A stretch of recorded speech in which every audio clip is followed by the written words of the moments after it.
Hi, welcome to School of Literature. My name is Roshan. I'm a junior research fellow at Department of English Studies, Central University of Jharkhand. I am making today's video specially for students and literature enthusiasts who are looking for great reads that don't demand a lot of time and are also easy on your pocket. Most of the books I have selected today are part of the literature syllabi in universities and are some of the best books I have read in college. If I had got to know about them earlier, these books would have helped prepare me for the different topics my university syllabus covered. They also would have made me fall in love with classic authors at an earlier stage. If you love reading or want to study literature, these books will definitely give you a great start. Let's begin with the first book, which is Animal Farm by George Orwell.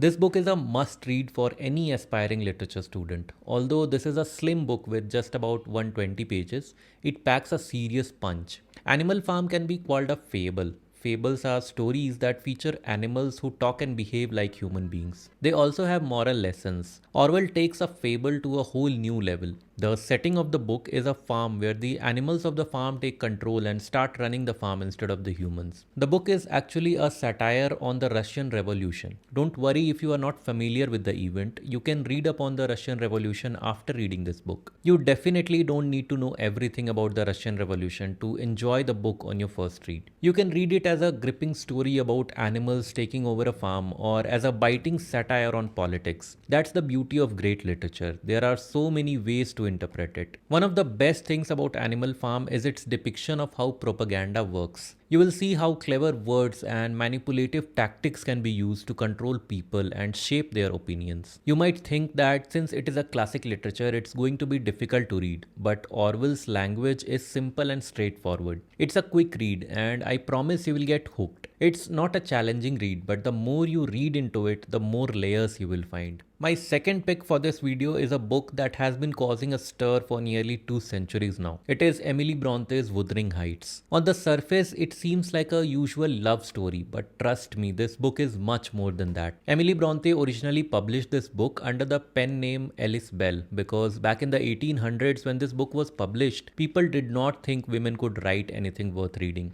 And you will find many women authors of the time publishing under male pseudonyms. The story takes place on the wild, windy countryside of Yorkshire, which is not just a backdrop but almost a character in itself. The landscape almost mirrors the wild and untamed nature of our main characters, Heathcliff and Catherine. Catherine is not your typical well-behaved young lady of the 1800s. In fact, she is the opposite of what women were supposed to be back then. She is wild, passionate, and sometimes downright mean. But that's what makes her so real and compelling. And Heathcliff, he's what we call a Byronic hero, dark, brooding, and complicated. The book is not just about Catherine and Heathcliff, it's a multi-generational story that explores how trauma and abuse can pass through families. It is very heavy if you think about it, but it's handled in a way that's very gripping to read. I will not spoil the ending for you, but don't expect a neat, tidy resolution where the good guys win and the bad guys lose. Life is not that simple, and neither is this book. It will make you question who's really good or bad, and whether those labels even matter. When you are reading Wuthering Heights, you are not just reading a book, you are stepping into a passionate, stormy world that's been captivating readers for generations. My third pick for this video is a classic that frustrated me a lot. I am talking about Tess of the D'Urbervilles by Thomas Hardy. This book is subtitled A Pure Woman Faithfully Presented. When you read it, you will realize how Hardy has challenged Victorian moral standards. The content of this novel was indeed rather graphic for its time. I must tell you that this novel was quite challenging to read. There were moments when I found myself tempted to set it aside. But you need to persevere because eventually this was a very rewarding read. This book serves as a reflection of our contemporary society, and the image it presents is not always good. The protagonist, Tess Derbyfield, is a 16-year-old from a poor family in Marlet Village. From the outset, you will find yourself drawn into her world. You might also experience concern and hope for her fate. Reading this book will be an emotionally charged journey. What's truly remarkable is the novel's continued relevance. It addresses issues of gender, class disparities, and poverty, themes that you will realize still resonate strongly today. I think its most important aspect is its depiction of the dangers a woman may face from men who profess to love her, a topic that feels particularly crucial in the light of recent social movements. Since literature has always been open to interpretation, when you engage with this book, you may well perceive it differently than I did. Hardy's approach to human sexuality is notably frank for his era. He portrays passion as a natural force which is constrained only by social conventions and religious guilt. He even draws parallels between Tess's sexual energy and the vitality of nature itself to depict that sexuality is a natural and primal urge of human existence. Pick it up if you are curious. It may bring frustration or anger, but I assure you it will make you think, and that's the most important sign of a great book. My fourth pick for this video is a classic that might surprise you. I am talking about Gulliver's Travels by Jonathan Swift. Even if you have not read this book yet, you must have come across something that resembles it. But there is more to it than you might remember. This is not just a children's tale about a man meeting tiny people. This is actually a full-length satirical novel that has been provoking thought for nearly 3 centuries. This book is Swift's masterful takedown of pretty much everything in the early 18th century life. Whether it be science, society, commerce or politics, Swift spares no one with his razor-sharp wit. The story follows our protagonist Lemuel Gulliver through 4 distinct adventures. Each of these adventures are more outrageous than the last. Swift's satire is so biting and his references so specific that you will find yourself tempted to keep on reading. This novel serves as a mirror to our society, both past and present. What is truly remarkable is how relevant this book still is. It addresses issues of power, human nature, and societal norms in a way that still resonate today. By the end of Gulliver's journey, you will find yourself questioning everything you thought you knew about human society. One of the most intriguing aspects of the book is how it compares to other travel narratives of its time. Unlike characters like Robinson Crusoe, who represented English colonial power, Gulliver becomes increasingly skeptical of his own society as he encounters new cultures. It is a fascinating depiction of cultural relativism that feels surprisingly modern. You will really appreciate how Swift satirizes human flaws and societal issues. Whether he is talking about the petty politics of the tiny Lilliputians or the impractical scientific pursuit of the flying island of Laputa, Swift's critique is always razor sharp. I believe Gulliver's Travels is a must-read for anyone who is interested in satirical literature and social commentary in fiction. My next pick for this video is Mary Shelley's Frankenstein. For me, this book is very special because this was the book that really opened my eyes to the world of classic literature. It has been more than 2 centuries since it was originally published anonymously in the year 1818. Mary Shelley has written this masterpiece as part of a horror writing competition. Her competitors were not just random folks, but literary big shots like her husband Percy Bysshe Shelley and Lord Byron. If you think horror in Frankenstein is just about monsters, then let me tell you, this novel is a lot more than that. This is not your typical monster story. It is a deep dive into what it means to be human. It is about responsibilities of creation, but mainly it is about the consequences of playing God. Mary Shelley's inspiration came from the scientific discussions of her time, particularly from galvanism, which is the idea that electricity could reanimate dead tissues. She took this concept and created a tale that is a great blend of science fiction and gothic horror. What really blew me away was Mary Shelley's writing style. For something written 2 centuries ago, it is still incredibly readable.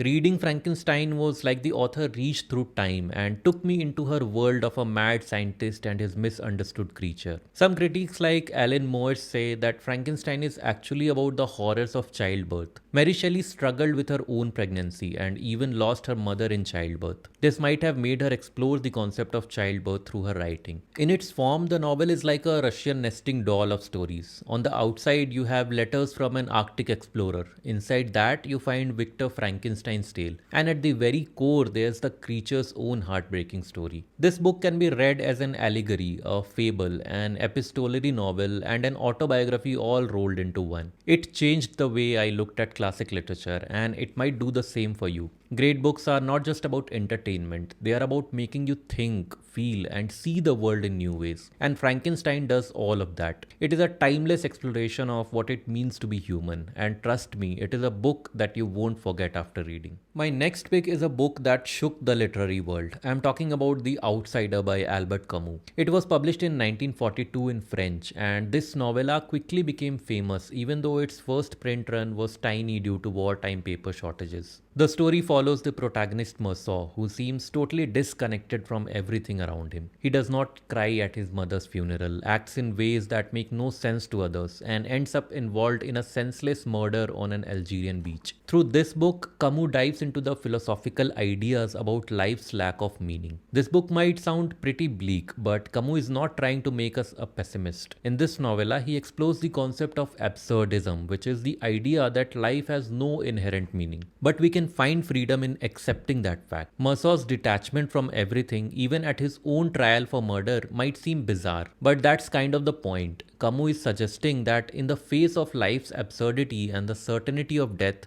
our actions might not matter as much as we think. Next time when you are in the mood for a book that will make you question everything, give The Outsider a shot. It is a classic for a reason, and its ideas are still pretty mind-blowing today. My next pick is Untouchable by Mulk Anand. This is a powerful novel that continues to resonate with readers even today. Mulk Anand, along with R.K. Narayan and Raja Rao, is considered one of the founding fathers of Indian writing in English. His works, particularly Untouchable, stand out for its unflinching portrayal of the caste system and its devastating impact on those who are at the bottom of this social hierarchy. Untouchable follows a day in the life of a young sweeper named Baka, who is considered an untouchable due to his caste. Baka is the son of Lakha, who is the head of all Bulla Shah sweepers. It is Baka's identity as an untouchable that defines every aspect of his existence. Through Baka's eyes, you will find a very stark and uncompromising look at the multiple humiliations and fears that these communities face daily in our society. The power of this novel is in its ability to bring to life a reality that many Indians, particularly those from more privileged castes, might prefer to ignore or even deny. The author's narrative is so vivid and immediate that it feels like you can almost feel the breath of these characters on your neck. Yet the social structure that enforces caste divisions also manages to keep these stories distant and untold for many. What's particularly striking about this book is how relevant it remains today,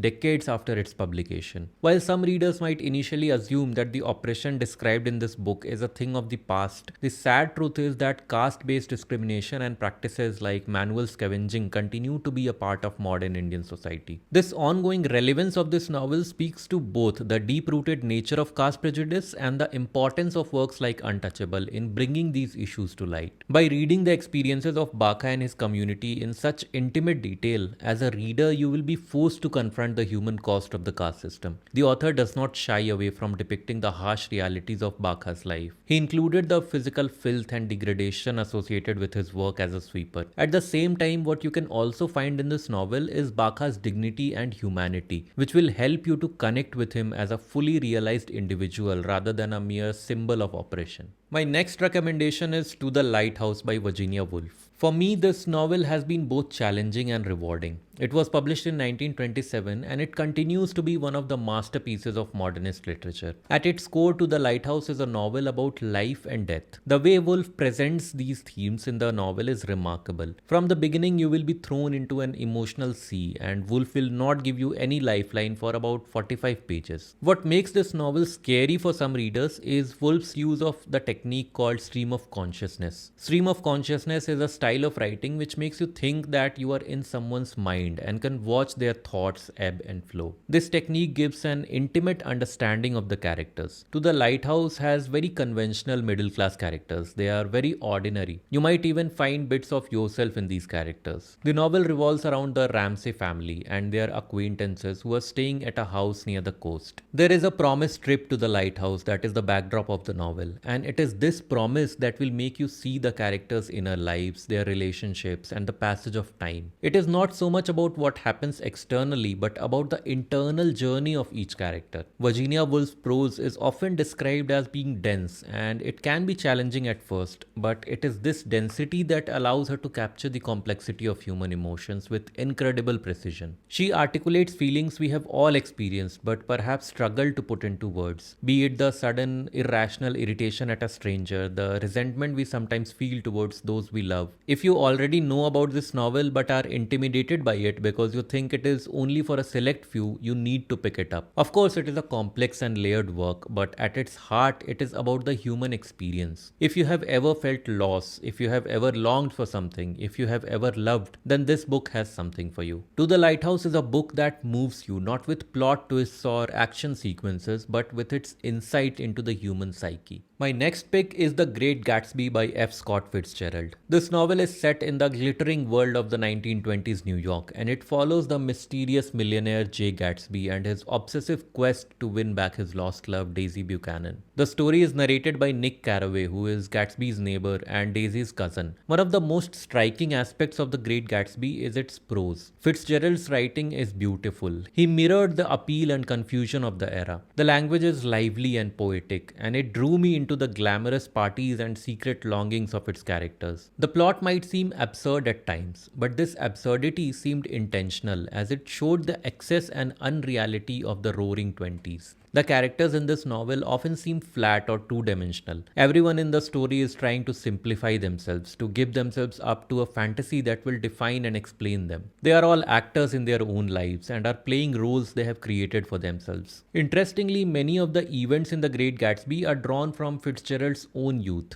This autobiographical element adds another layer to the story. The novel is deeply critical of the American dream and exposes its hollowness and emptiness, which is at the heart of the upper class lifestyle. It shows how the past can grip the present, how love and marriage can become tangled and corrupted, and how the pursuit of wealth and status can lead to moral decay. Gertrude Stein had predicted its popularity in 1933, and Fitzgerald is indeed still read when many of his contemporaries have been forgotten. My last pick for this video is Things Fall Apart by Chinua Achebe. This novel is one of the most prominent works of African literature. It is a very powerful work which portrays the Igbo culture of Nigeria, and it shows what happened when the European forces clashed with the local traditional cultures. Achebe had written this novel in response to Western representations of Africa, which were stereotypical and dehumanizing. Much before he wrote Things Fall Apart, Achebe had himself internalized Western notions of Africa and saw white men as superior to Africans. In this novel, you will see a dynamic Igbo society with its own sets of rules and worldviews. This novel is his attempt to reclaim and celebrate the diverse African identities and cultures. I am recommending this book because it will open up your worldviews and you will be able to see how and why different perspectives matter in literature. Things Fall Apart is set in a fictional Igbo village of Umuofia around the turn of the 19th century. This novel focuses on a man named Okonkwo, who is a respected warrior and one of the elders of his community. Through him, Achebe depicts a complex picture of Igbo society by talking about its traditions, social structures, and beliefs. As an Igbo man himself, Achebe has not just talked about the positives of his culture, he also presents its shortcomings and challenges, like high infant mortality and the practice of abandoning newborn twins. Things Fall Apart is a pre-colonial picture of the Igbo society, and as the novel comes to its conclusion, European missionaries and administrators begin to collide with the Igbo culture. This novel is also a very powerful depiction of the importance of self-representation in literature. By writing Things Fall Apart, Achebe showed us a perspective that had long been silenced and distorted in Western literatures. With that, I am at the end of this video. If you have watched till here, I am sure that you and I both share an interest in books. Do let me know in the comment section below if you have read any of these and what you thought of them. I will meet you soon in the next video. Till then, keep reading and keep learning.